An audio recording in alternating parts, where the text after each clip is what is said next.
Hello and welcome to SPM IS Academy. Today we will analyze important newspaper articles of 7th February 2022.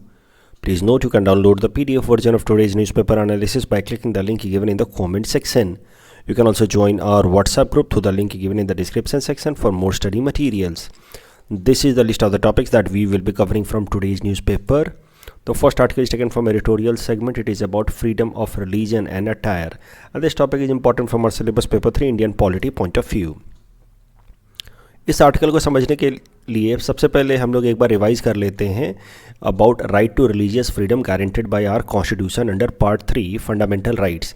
तो आपको पता होगा कि article 25 to 28 talks about right to religious freedom which is of course part of fundamental right. तो article 25 कहता है कि individuals will have freedom of conscience and freedom of profession practice propagation of religion.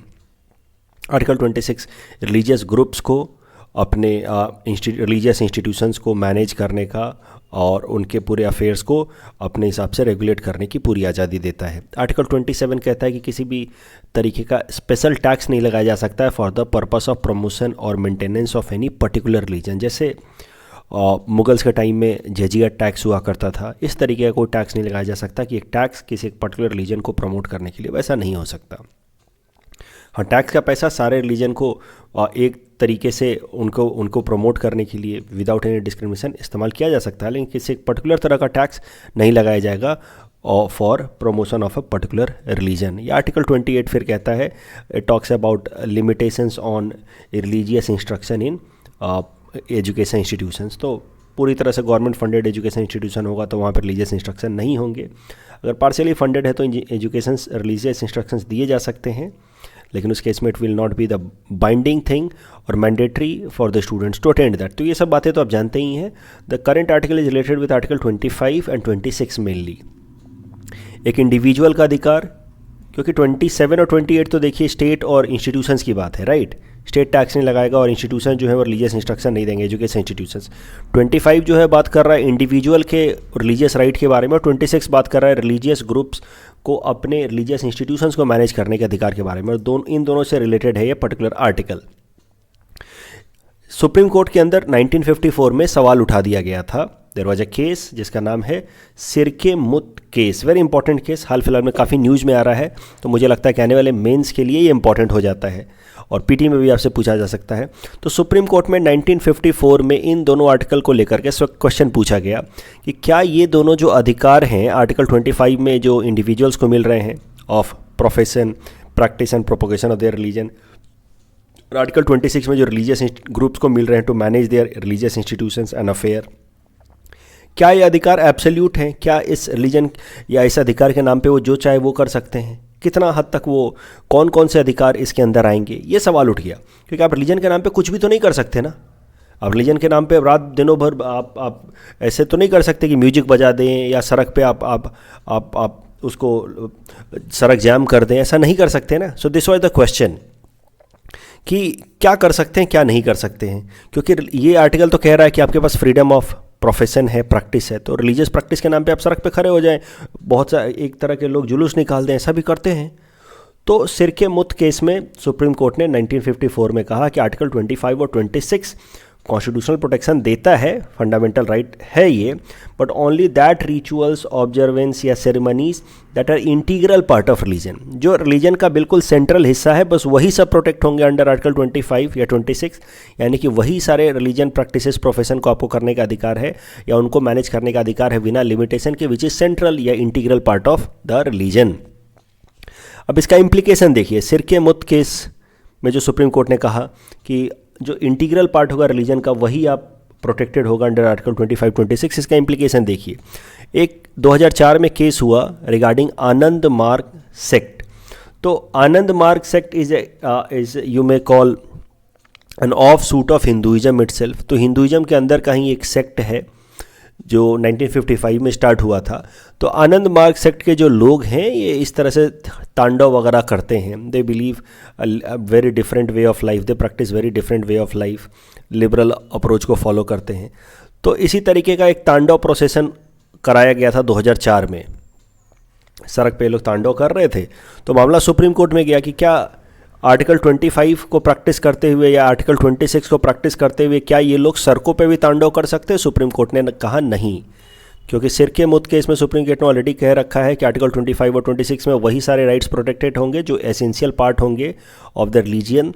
और ये जो आनंद Marg sect, इसको एक religion की तरह ही मान के चलिए आप, उसका एसेंशियल पार्ट नहीं है सड़कों पे तांडव करना। तांडव करना हो सकता है उसका एसेंशियल पार्ट हो, लेकिन सड़कों पे तांडव करना is not the essential religious practice of the sect, and that is why performing Tandav dance in public street cannot be protected under Article 25 and 26. This is what Supreme Court said in Anand Marg sect case of 1954. इस पे सीधा सीधा UPSC या APSC mains में सवाल पूछा जा सकता है, राइट टू रिलीजियस प्रोटेक्शन कितने हद तक वैलिड है, कितने हद तक एप्लीकेबल है, इसलिए मैं इतना डिटेल में आपको पढ़ा रहा हूँ। दूसरा केस हुआ था regarding beard kept by a Muslim airman in Indian air force. तो इंडियन एयरफोर्स के एक पर्सनल थे मुस्लिम कम्युनिटी के, उनका कहना था कि सर मैं दाढ़ी रखना चाहता हूँ। तो फिर इंडियन एयरफोर्स ने उनको नौकरी से निकाल दिया, क्योंकि इसी बात पे फिर डिफरेंसेस हो गए। इंडियन एयरफोर्स ने कहा कि आपको दाढ़ी कटानी होगी, उन्होंने कहा कि नहीं, ये मेरे रिलीजन का हिस्सा है, मुझे तो दाढ़ी रखनी है। फिर मामला पहुंचा सुप्रीम कोर्ट में कि क्या दाढ़ी रखना मुस्लिम कम्युनिटी के अंदर ये उनके सेंट्रल रिलीजियस या प्रैक्टिस का हिस्सा है या एसेंशियल रिलीजियस प्रैक्टिस का हिस्सा है? सुप्रीम कोर्ट ने कहा नहीं। The court held that keeping a beard was not essential part of Islamic practices. Sikh community के अंदर जरूर है, लेकिन इस्लाम कम्युनिटी के अंदर ऐसा कोई एसेंशियल पार्ट नहीं है दाढ़ी रखना। दैट इज़ वाई इनको नौकरी से जो निकाला गया है वो सही किया गया है, and that is how supreme court held that the release of this person from Indian air force was quite justified. अगर आप देखें आर्म्ड फोर्सेस के अंदर तो रेगुलेशन नंबर 425 कहता है कि आप you can grow hair as long as your religion prohibits from cutting hair. तो इनडायरेक्टली सिख कम्युनिटी को बाल रखना, दाढ़ी या बाल रखना अलाउड है, बाकी सारे कम्युनिटी को नहीं है if you join armed forces. और ये चूँकि इस्लाम कम्युनिटी के अंदर सेंट्रल हिस्सा नहीं था, इसलिए सुप्रीम कोर्ट ने कहा कि इस इंसान को नौकरी से निकाल देना चाहिए।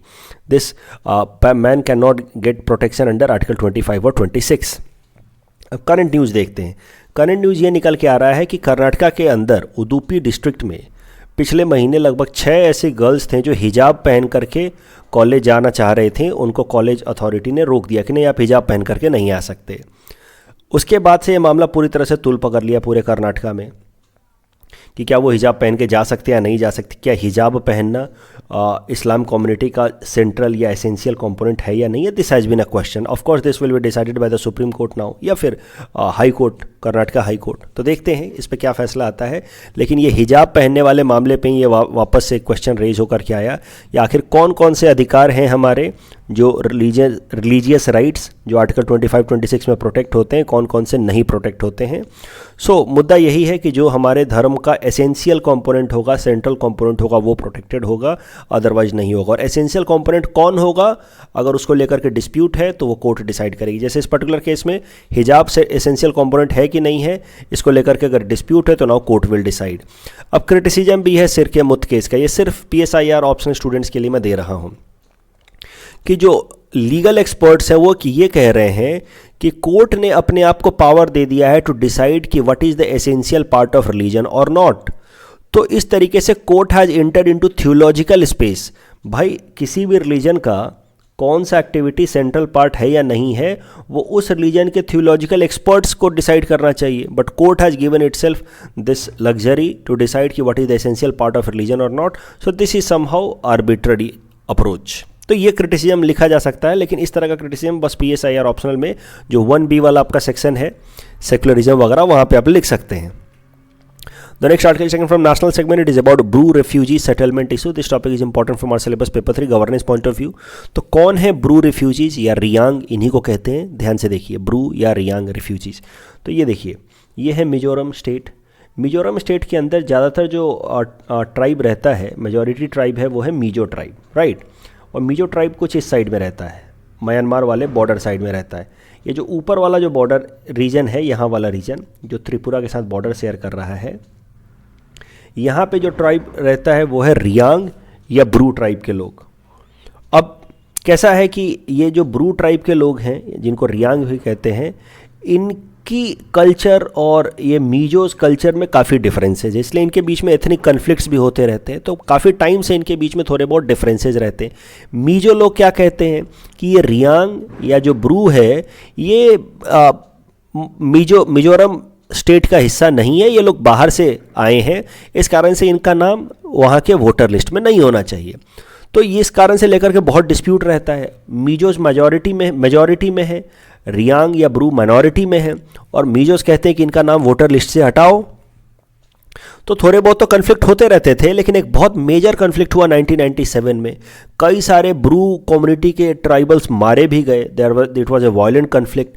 और इस वायलेंस के कारण हुआ क्या कि ये जो ब्रू या रियांग कम्युनिटी के लगभग 33,000 ट्राइब्स हैं, वो अपने नेटिव प्लेस को छोड़ करके, यहाँ से अपने नेटिव प्लेस को छोड़ करके जाकर के त्रिपुरा में रेफ्यूजी कैंप में सेटल हो गए। तो ये कन्फ्लिक्ट के कारण 33,000 ट्राइब्स अपनी जान बचाने के लिए जाकर के रेफ्यूजी कैंप त्रिपुरा में सेटल हो गए। अब बहुत सालों तक ये त्रिपुरा में रहे। 2020 से त्रिपुरा सरकार ये सवाल उठाने लगे कि सर वापस से इनको भेजा जाए इनके नेटिव प्लेस पे, क्योंकि अब तो कन्फ्लिक्ट खत्म हो चुका है, 23 साल बीत चुके हैं, इनको वापस से अपने नेटिव प्लेस मिजोरम में भेजा जाए। क्योंकि त्रिपुरा सरकार कह रही कि इन लोगों का 33,000 ब्रू कम्युनिटी के लोगों का खर्चा हम कब तक उठाएंगे, इनका प्रेशर हम कब तक उठाएंगे। लेकिन मिजोरम सरकार कह रही थी कि अगर वापस से ब्रू आए तो कन्फ्लिक्ट फिर से बढ़ सकता है, so the conflict might revived again. So इस कारण से वो लॉ एंड ऑर्डर के प्रॉब्लम्स हो जाएंगे। तो इस कारण से पिछले 2 सालों से ब्रू ट्राइब लगातार न्यूज़ में है कि क्या उनको त्रिपुरा से वापस निकाल करके मिजोरम में लाना चाहिए या उनको त्रिपुरा में ही रीसेटल कराना चाहिए। और फाइनली जा कर के एक अग्रीमेंट साइन हुआ है जिसमें 4 पार्टीज़ हैं, क्वाड्राई पार्टाइट अग्रीमेंट, जिसमें एक तरफ भारत सरकार, त्रिपुरा सरकार, मिजोरम सरकार और ब्रू कम्युनिटी के रिप्रेजेंटेटिव्स, इन्होंने मिलकर के ये अग्रीमेंट साइन किया, जिसमें भारत सरकार ने त्रिपुरा सरकार को 600 करोड़ का फंड देने का प्रॉमिस किया है। और त्रिपुरा सरकार से कहा है कि ये जो ब्रू रिफ्यूजी लोग हैं जो पिछले 23 सालों से रह रहे हैं त्रिपुरा के रिफ्यूजी कैंप में, अब उनको वहीं सेटल करा दिया जाए और उनको वहाँ की वोटर लिस्ट में नाम डाल दिया जाए उनका, यानी कि उनको वहीं का परमानेंट रेजिडेंट बना दिया जाए। और इसके लिए भारत सरकार ने 600 करोड़ त्रिपुरा सरकार को देने का प्रॉमिस किया as under this quadripartite agreement. और त्रिपुरा सरकार मान भी गई है। इसी कारण से अब इन ब्रू कम्युनिटी के लोग जो यहाँ पर रिफ्यूजीज़ की तरह रह रहे थे त्रिपुरा में इतने सालों से, अब उनको त्रिपुरा के अंदर ही रेजिडेंट का ये आइडेंटिटी दिया जाएगा। न्यूज़ बस यही था, करंट न्यूज़ ये आर्टिकल बस यही था कि त्रिपुरा सरकार ने कहा है कि ये जो रिहैबिलिटेशन का प्रोसेस है, मतलब ब्रू कम्युनिटी के लोगों का नाम जो वोटर लिस्ट में डालने का प्रोसेस है, it will be completed by 31 March 2022। Bru community चूँकि बार बार न्यूज़ में आ रहा है, तो इनसे रिलेटेड कुछ फैक्ट्स भी देख लेते हैं जो हो सकता है हमसे प्रीलिम्स एग्जाम में पूछ ले। ब्रू या रियांग कम्युनिटी, तो they live in Mizoram also, they live in Tripura also, right. तो बहुत सारे तो अब त्रिपुरा में चले गए हैं। So they are the second largest tribal community in Tripura after Tripuris. They are one of the 75 primitive vulnerable tribal groups in India. PVTG क्या है PVTG या primitive vulnerable tribal group, ये आपको मैं अगले स्लाइड में बताऊंगा। But they are one of the 75 primitive vulnerable tribal groups in India. ऐसा माना जाता है कि ये जो रियांग्स हैं या ब्रू हैं, they migrated from San Plateau of Myanmar to Tripura and Mizoram. उनकी टोटल पॉपुलेशन लगभग 1,88,000 है। इनके 2 मेजर क्लैंस हैं इन ब्रू कम्युनिटी के। उनका क्लैन का नाम है Meska and Molsoi. Most of them are nomadic tribes, मतलब इधर उधर घूमते हैं, हंटिंग करते हैं, या फिर जूम कल्टीवेशन जिसको हम शिफ्टिंग कल्टीवेशन कहते हैं, वो प्रैक्टिस करते हैं। Their language is Kaubru. ये सब मेंस में काम नहीं आएगा, ये सब पीटी में इस पर सवाल पूछा जा सकता है। Since Bru are in news for last 2 years, I believe question में come in prelims. They follow, most of them follow Vaishnavism which is a sect under Hinduism, and their most popular tribal dance is Hojagiri dance. अब जैसा कि मैंने आपको बताया कि Bru are one of the 75 particularly vulnerable tribal group. तो ज़रा देखते हैं कि क्या होते हैं पर्टिकुलरली वल्नरेबल ट्राइबल ग्रुप। तो भारत सरकार ने, देखिए हमारे देश में तो बहुत सारे ट्राइबल्स हैं और ट्राइबल्स तो इन जनरल पिछड़े रहते हैं, बैकवर्ड ही होते हैं। हमारी सरकार ने कहा कि उन ट्राइबल्स में से भी जो ज़्यादा पिछड़े हुए हैं, ज़्यादा बैकवर्ड हैं, उनको आइडेंटिफाई किया जाए ताकि उनके वेलफेयर के लिए, डेवलपमेंट के लिए काम किया जा सके। एंड देन इन 1973 देबर कमीशन वाज क्रिएटेड, एंड देबर commission created a list known as primitive tribal group, a separate category within the tribal itself who are less developed, very much backward. 2006 में इस प्रिमिटिव ट्राइबल ग्रुप को change करके नाम रख दिया गया primitive vulnerable tribal groups. तो ये वही है जो बहुत सारे बैकवर्ड हैं, बहुत ज़्यादा बैकवर्ड हैं ट्राइबल्स के अंदर भी, बहुत छोटे कम पॉपुलेशन है इनकी, काफ़ी आइसोलेटेड तरीके से रहते हैं, उनकी अलग लैंग्वेज है, बहुत बैकवर्ड है as far as technology is concern. तो इस तरह के टोटल 75 ट्राइबल्स को टैग दिया गया है प्रिमिटिव वल्नरेबल ट्राइबल ग्रुप्स, और इसमें सबसे ज़्यादा उड़ीसा में है, और इनके प्रोटेक्शन और डेवलपमेंट पे सबसे ज़्यादा ध्यान देती है सरकार। वैसे तो सारे ट्राइबल्स के डेवलपमेंट पे ध्यान देती है, लेकिन पीवीटीजी पे ज़्यादा ध्यान देती है। अब देखिए यूपीएससी 2019 में ये सवाल आया था पीवीटीजी पे प्रीलिम्स में। मैं ये सवाल आपको इसलिए दे रहा हूँ ताकि आपको मैं एक ट्रिक सिखा सकूँ। आप सुनिए, आप देखिए मेरी बात। ये सवाल अगर आप देखिए कि which are the following statements are true about particularly vulnerable tribal groups, तो PVTs are living in 18 states, stagnant और declining population, there are 95 PVTGs, Irular और Konda Reddi tribes are included. अब आप सोचें कि यार इरूलर कोंडा के बारे में तो मुझे पता ही नहीं, क्या करूँ। लेकिन अगर आपको सिर्फ इतना याद होता कि हमारे देश के अंदर 75 पीवीटीजीज हैं, कितना बताया 75, अगर आपको बस इतना याद होता कि हमारे देश के अंदर सिर्फ 75 पीवीटीजीज हैं, तो इससे एक बात तो पता चल जाता कि थर्ड स्टेटमेंट गलत है। और जैसे ही आपको ये पता चल जाता थर्ड स्टेटमेंट गलत है, तो ए नहीं हो सकता, बी नहीं हो सकता, डी नहीं हो सकता, तो बचा क्या, सी। तो अब अगर आप बाकी 3 स्टेटमेंट के बारे में नहीं जानते फिर भी आपको आंसर मिल जाएगा। तो ये होता है एलिमिनेशन प्रोसेस, और यूपीएससी इस पे बहुत सारे सवाल देता है, एपीएससी ने भी इस बार दिए थे कुछ। तो एलिमिनेशन प्रोसेस का आपको हमेशा इस्तेमाल करना चाहिए प्रीलिम्स एग्जाम में। The next article second from personality segment, it is about Lata Mangeshkar ji. ये न्यूज़ तो आप जान ही चुके होंगे, कुछ इंपॉर्टेंट फैक्ट्स देखेंगे जो मुझे लगता है आने वाले प्रीलिम्स में पूछा जा सकता है।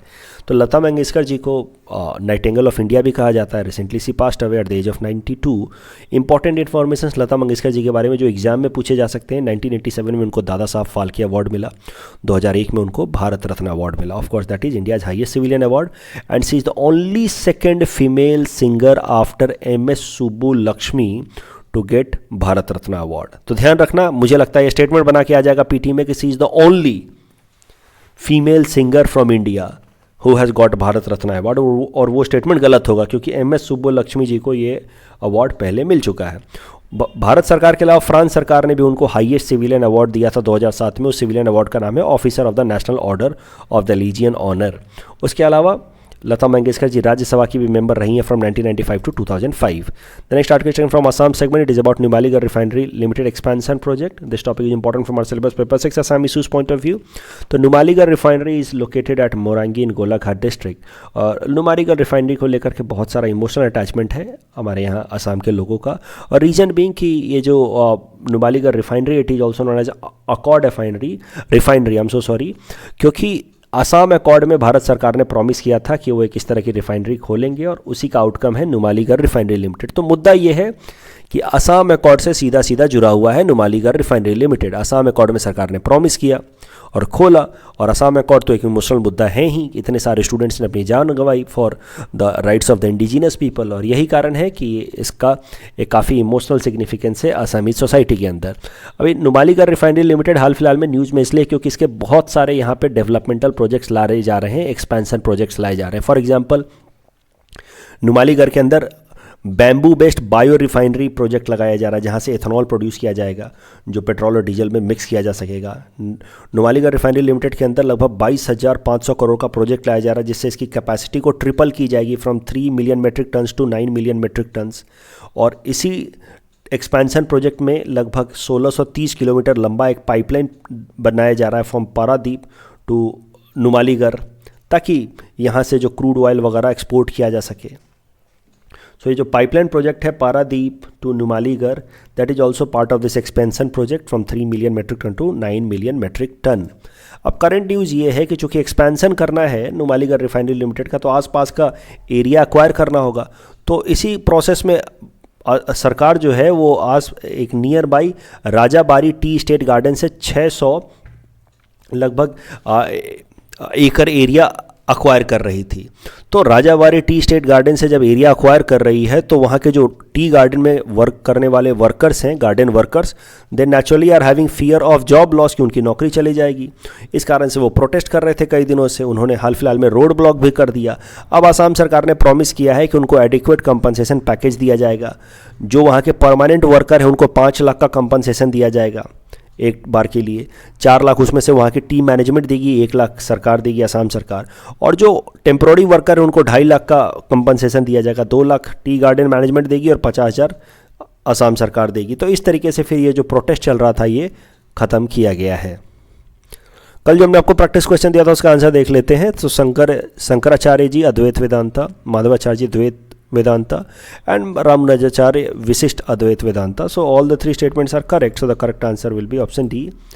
एंड इंश्योरेंस बॉन्ड में मैंने आपको कहा था, या श्योरिटी बॉन्ड में मैंने आपको कहा था कि इसमें कोई भी कोलैटरल नहीं लगता, तो second statement is wrong but the first statement is correct, so the correct answer is option A. That's all from our side for today. Thanks for watching.